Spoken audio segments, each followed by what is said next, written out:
For generations, parents have leaned into the doorway and delivered the same warning. Turn on the lamp, you'll ruin your eyes reading in the dark. It sounds caring and certain, the sort of household rule that travels from one childhood to the next without ever being questioned. Many of us still feel a twinge of guilt when we're curled up with a book under a soft lamp or scrolling a phone on a dim train. We sense a slight ache behind the brow and imagine the darkness leaving scratches we'll regret later. But does reading in dim light actually damage your eyes? Or is it just a myth that confuses discomfort with harm? To answer that, it helps to imagine how your eyes work. Each eye is a living camera, directing light through a clear cornea and a flexible lens so it lands on the retina, the delicate, light-sensing tissue lining the back wall. Tiny muscles reshape the lens moment by moment in a process called accommodation, pulling near objects into focus and letting far objects relax. Your pupil helps too. In bright light, it constricts, which increases depth of field and makes everything feel crisp. In dim light, it dilates, gathering more light while shrinking the margin for error. That shift doesn't injure anything. It's a normal, reversible adjustment designed to help you see across many environments. So where do the tired, scratchy eyes come from when you read in dim conditions? Dim light lowers contrast. With less difference between the ink and the page, your brain works harder to extract the text, and the focus system stays on longer to chase clarity. At the same time, you blink less, a classic human response during intense concentration. Fewer blinks allow the tear film on the eye's surface to evaporate, leaving the cornea slightly dry and irregular, which your brain experiences as grit, blur, and fatigue. The sensation feels like your eyes are being harmed, but what you're feeling is a temporary surface problem and muscle effort, not structural damage. Posture plays a quiet part too. In low light, we instinctively lean in to make the letters bigger and brighter. The chin tucks, shoulders round, and the muscles around the eyes and forehead grip for stability. After half an hour, that tension can masquerade as eye pain, when much of it is actually neck and brow strain. Add the late-night habit of pushing through without breaks, and discomfort builds, not because dimness is injuring your retina, but because your body is staying in a cramped, focused stance too long. This distinction matters. If dim light truly ruined eyes, whole generations raised on candlelight, camp lanterns, and gas lamps would have documented epidemics of damaged retinas. They didn't. What they recorded, then and now, were tired eyes after long bouts of near work, and relief when lighting, posture, and breaks improved. Eye care professionals see the pattern every day. Students show up after exam week, office workers after a big deadline, and new parents after a month of nighttime feeds and phone scrolling. The solution is rarely a dire diagnosis. It's a handful of practical adjustments that restore comfort quickly. Parents often worry about the long-term consequences in kids and teenagers, especially the rise of nearsightedness. It's natural to assume dim light is the culprit when a child is always reading under the covers. But the weight of current evidence points elsewhere. Extended periods of near work without breaks and too little daylight exposure are the bigger drivers of myopia progression. Daylight encourages the eye to relax into distance vision and may trigger protective signals in the retina. Time outside appears to help slow the march of nearsightedness, regardless of whether a child sometimes reads in a cozy, low-light corner. Adults have their own concerns.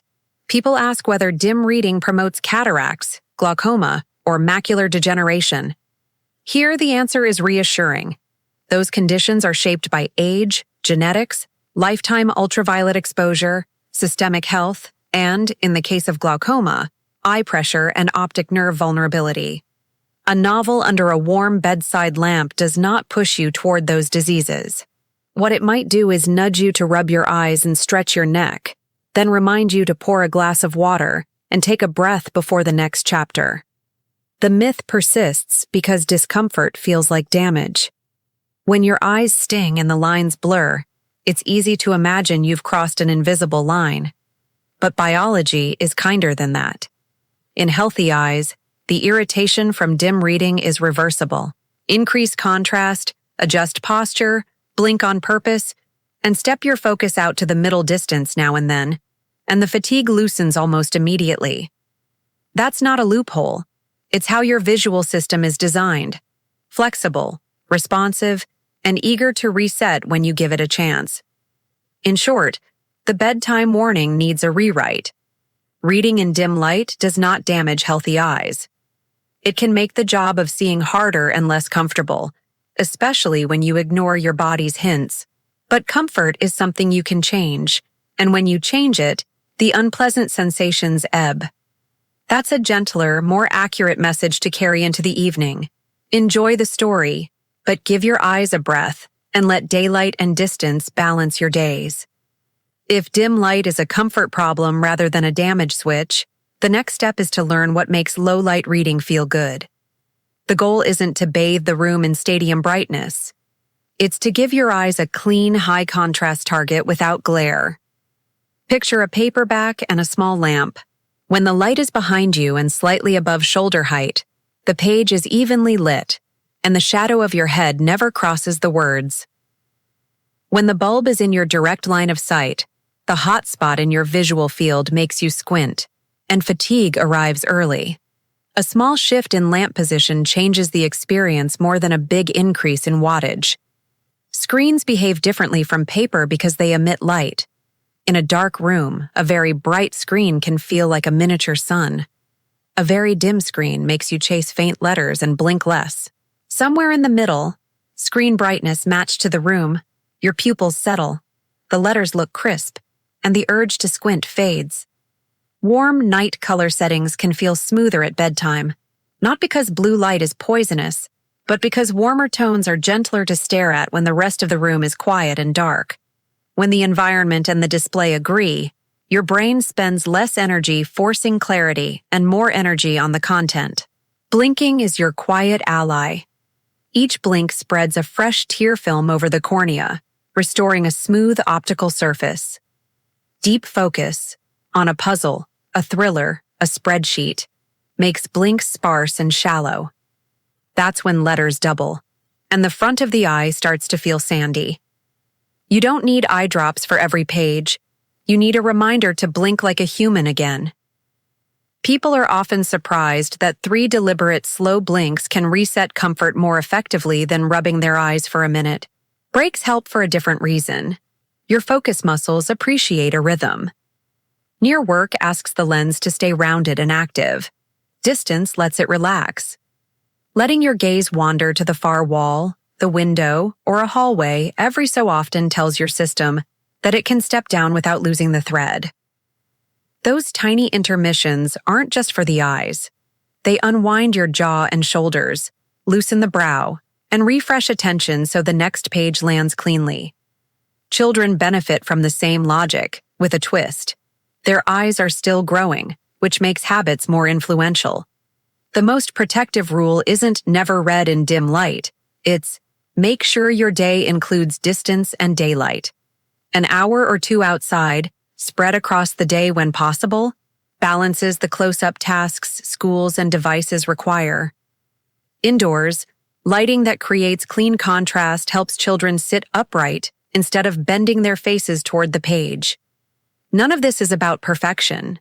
It's about giving developing eyes both the near targets they love and the far horizons they need. Older adults often say, "Dim light makes me feel blind." That feeling has a simple explanation. Aging changes the optics. The crystalline lens yellows over time and scatters more light. The pupils' range narrows, and tiny scratches that never mattered at 20 become visible at 70. Even with sharp acuity in the clinic, lower contrast at home can make letters melt into the page. For these eyes, better lighting is not a luxury. It's an accessibility tool. A steady, non-glare lamp, slightly larger type, and a font with clear strokes can restore ease that dim rooms steal. None of this means dim light is harmful. It means thoughtful light makes life smoother. There's also the nighttime question. Will bright light sabotage sleep, and should you keep the room darker for your body clock? Your circadian rhythm responds most strongly to bright, broad-field light at the beginning of the day. A small, warm bedside lamp aimed at your page rarely overpowers that system, especially if the rest of the room stays dark. If late-night scrolling keeps your mind buzzing long after lights out, it's more likely the engagement than the photons. Stories and social feeds are designed to hold attention. The fix may be to change the content, not just the color temperature. Across all of these examples, the theme is steady. Dim light is a comfort variable. You can read by lamplight, a tablet turned down, or even the generous spill of moonlight. And your eyes will not be harmed in the way the old warning suggests. When you feel the strain, you don't need to be afraid. You need to adjust the scene so the letters look clean and your posture loosens. The eyes respond quickly to that kindness, because the difference between struggle and ease lives in small, practical choices you can make every evening. Now that the fear is right-sized, it helps to place dim light in the wider context of vision health. Eyes thrive under patterns, not hacks. The pattern that preserves comfort is beautifully ordinary. Change the distances you ask your eyes to work at. Give yourself decent contrast. Keep the air and your body hydrated. Invite daylight into the day and let darkness return at night. And take small pauses before effort turns into ache. None of that is dramatic, which is why it's easy to forget. But it's also why those who remember it enjoy reading for decades without turning every chapter into a chore. Think about how we respect other parts of the body. We don't blame a single jog for knee problems. We blame months of pounding without rest, shoes that should have been retired, and tight hips that never loosened. Reading is similar. The act isn't harmful. Unbroken hours, slumped posture, dry rooms, and the refusal to look up sometimes make it feel harmful. Sprinkle micro-recoveries into the habit.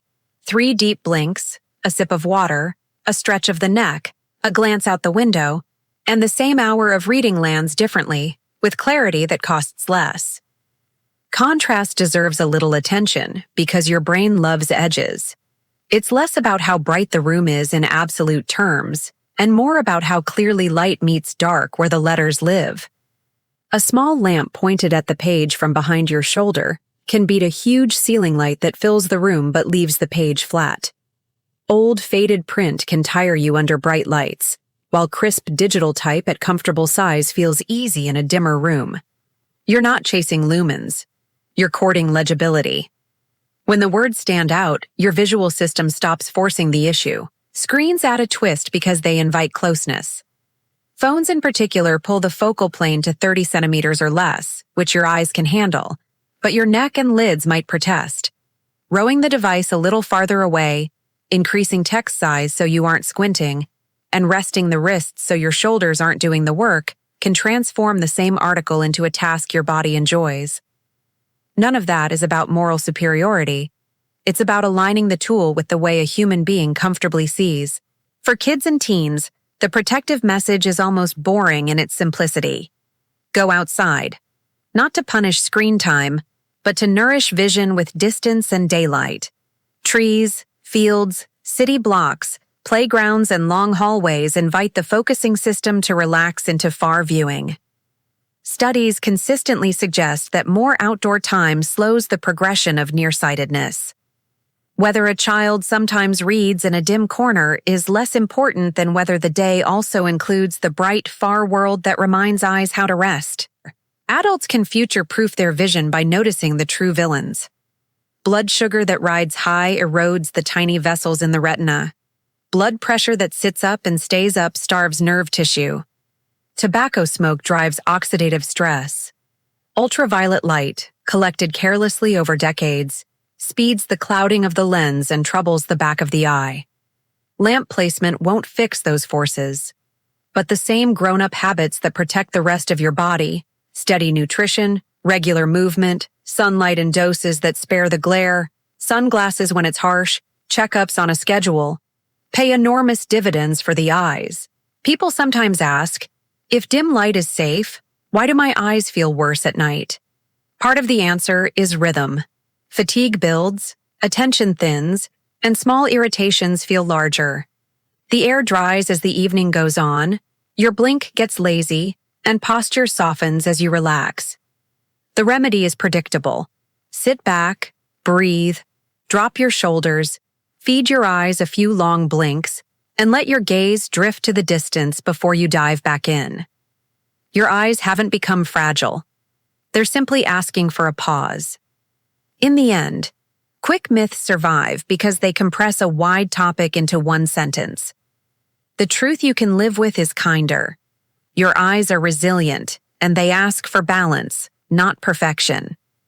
Dim light is part of a scene you can tune. When the letters look clean, the chair fits, and your attention moves in waves rather than a straight line, reading at night becomes what it always promised to be: quiet, restorative, and yours. Let's return to the scene that started it all. A quiet room, a pool of lamplight, and the pull of a good story. There's a particular joy in reading when the world has dimmed. The lamp carves out a small circle of attention, the room narrows, and your mind steps into the page with less friction than at noon. If you've avoided that joy because someone once warned you that darkness would harm your eyes, you can set the worry down. Dimness is a comfort factor, not a threat. If the words look fuzzy, change the angle or move the light. If your eyes sting, blink as if you mean it and drink a little water. If your brow tightens, sit back an inch and let your shoulders fall. These small, ordinary gestures are how resilient systems recover. None of this implies lighting is trivial.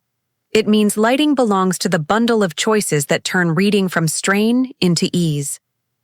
Pouring a glass of water before you settle in is a kindness to your tear film. Letting your gaze wander beyond the page, every chapter is a kindness to your focus muscles. Sliding the brightness to a point where letters look clean instead of heroic is a kindness to your brain. Individually, these choices are quiet. Together, they dismantle the sensations that used to convince you dimness was doing damage. You may still hear the old warning in your head, the echo of a parent who wanted the best for you. Perhaps the gentlest way to retire the myth is to thank it for its intention and let it evolve. The advice to turn on the light made homework easier and reduced squinting. It was right about comfort, even if it went too far about harm. You can keep the comfort and let go of the fear. The lamp can be an invitation instead of a shield. If there's one principle to carry forward, it's this: believe what your eyes tell you in real time. They speak a plain language of grit, ache, blur, and relief. When you adjust until the blur resolves, when you blink until the grit softens, when you sit back and feel the ache unwind, you're practicing evidence-based care without needing a clinic. When you close the book because your eyes say they're done, you're investing in tomorrow's comfort as surely as you would by buying a better chair. The practical end of the myth is a better ritual. Choose a lamp you like and point it where it helps. Let the room be as dim or as warm as you enjoy, and let the page be as sharp as you need. Invite daylight when you can, and let your eyes meet the horizon often enough that distance remains familiar. Wear sunglasses when the world is bright and hard. See your eye care professional at the cadence they recommend, not because you're fragile, but because maintenance is part of a life well lived. So, myth or fact? Does reading in dim light damage your eyes? For healthy eyes, it's a myth. Discomfort is not the same as damage. Dimness can make you squint, hunch, and blink less, and those habits can pile into temporary strain. But when you improve contrast, adjust posture, and pause on purpose, the strain dissolves. The eye is not a delicate object that must be sheltered from cozy rooms. It is a resilient, adaptive organ that can read by sunlight or lamplight and remain whole. And if you still love the old ritual of being told to turn the light on, keep the spirit and change the words. Say, make it comfortable, blink, take a breath, see the sky tomorrow. That sentence holds the truth that lasts.